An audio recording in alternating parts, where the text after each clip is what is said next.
एक तो international pressure है, दूसरे ये कि मुज़ाकरात हो भी रहे हैं। 2 जनवरी को दोबारा मुलाकात होनी है और आज बानी पीटीआई की मुलाकातें भी हुई हैं अपने सियासी रहनुमाओं के साथ। नौशाद साहब, सारा जो सियासी मंजरनामा है वो भी आपके सामने है। इससे पहले आपने हमारे दीगर तज्ज़ियाकारों की गुफ्तगू भी सुनी।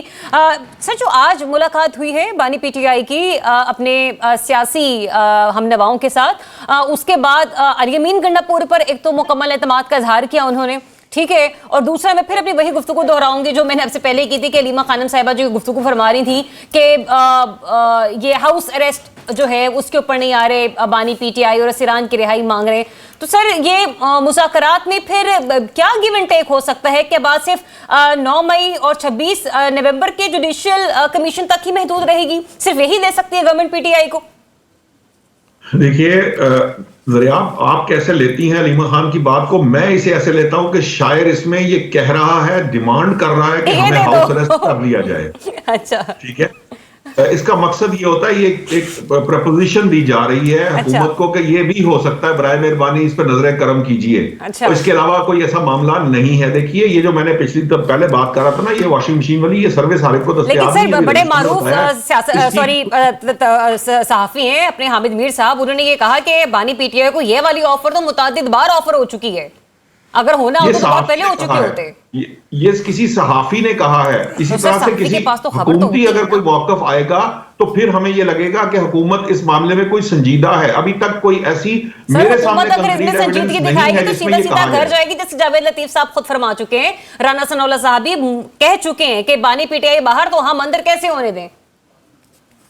नहीं, बात ये नहीं है। बात ये है कि इस वक्त जिस मुज़ाकरात की मैं और आप बात कर रहे हैं उसमें क्या चीज ऑफर की गई है, क्या नहीं की गई, मैं उसकी बात कर रहा हूं कि अभी तक हुकूमत ने किसी किस्म की कोई ऑफर उन्हें दी नहीं। वो तो ये कह रहे हैं कि जनाब हमें तो पाकिस्तान तहरीक इंसाफ अगली आइंदा मीटिंग में अपने मुतालबात लेकर आएगी, फिर हम उस पर गुफ्तो शनीद शुरू करेंगे, यानी मामला सिलसिला आगे बढ़ेगा। जो पिछली मीटिंग थी इसमें तो सिर्फ ये बात हुई थी कि क्या वाकयातन आप संजीदा हैं, मुज़ाकरात के लिए कोई बात आगे बढ़ाई जाए, इससे ज्यादा कोई बातचीत वहां नहीं हुई।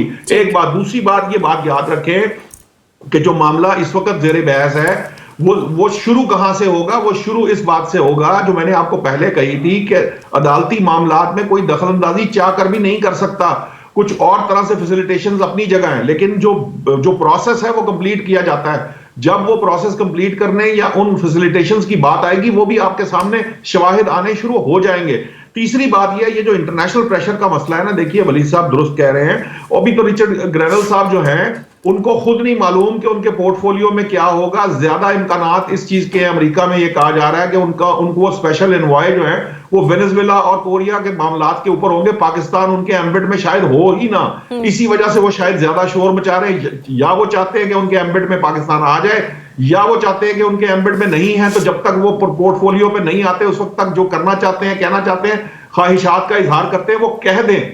देखिए, जो बात समझने वाली है, वलीद साहब की बात जो अहम है वो समझ लें कि जब यूरोपियन यूनियन ये कहती है कि जीपीएस प्लस जो आपके पास एक वो है जीएसपी प्लस, मतलब एक बात का आप एतराफ कर रहे हैं कि बैरूनी दबाव मौजूद है, चाहे अमेरिका का हो या ना हो, यूरोपीय यूनियन को आप कंसीडर कर रहे हैं? अमेरिका में भी जो मिलिट्री कोर्ट्स को लेके जो उनके स्टेटमेंट उनका आया है वो भी अहम है। ये दोनों बातें अहम है, और ये भी अहम है कि अमेरिका जो है वो पाकिस्तान के लिए इंपॉर्टेंट है, पाकिस्तान उसको इग्नोर नहीं कर रहा। ये तीनों बातें अहम है। लेकिन साथ ही आपको वलीद साहब ने यह भी बताया था कि जब शकील अफरीदी की बात आई थी तो पाकिस्तान ने उनकी बात तस्लीम नहीं की थी।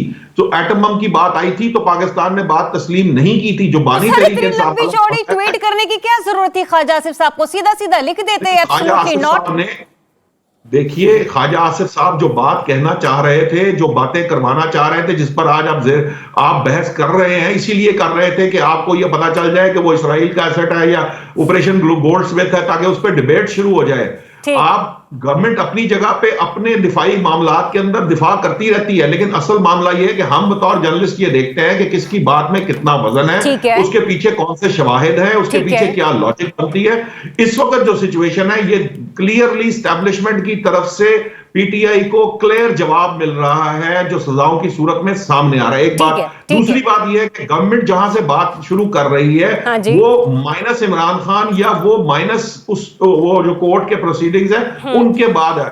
वो ये बात कहते हैं कि अगर आपने इस मुल्क में सियासत करनी है तो फिर आप उस तरीके से करेंगे जैसे दूसरी सियासी जमातें कर रहे हैं और उसके पैरामीटर्स तय करेंगे। एक और बात कहना चाहूंगा, आपने मुझे जब आप ब्रेक पे जा रही थी, देखिए अगर बानी तहरीक इंसाफ तैयार ना होते तो फिर ये बात आपके सामने ना आती कि जी वो वीडियो पैगाम देने के लिए तैयार हो गए थे, और वो वीडियो पैगाम यकीनन एस्टेब्लिशमेंट के खिलाफ नहीं हो सकता था, वो माफी का ही वीडियो पैगाम था जिस पर एक दफा वो अग्री किए थे, और अग्री करने जब जेल के दरवाजे खुले थे, मुज़ाकरात शुरू हुए थे, तो उनसे जो डिमांड की गई थी, चलिए ठीक है, फिर वो निशात साहब, जो पॉइंट आपका आ गया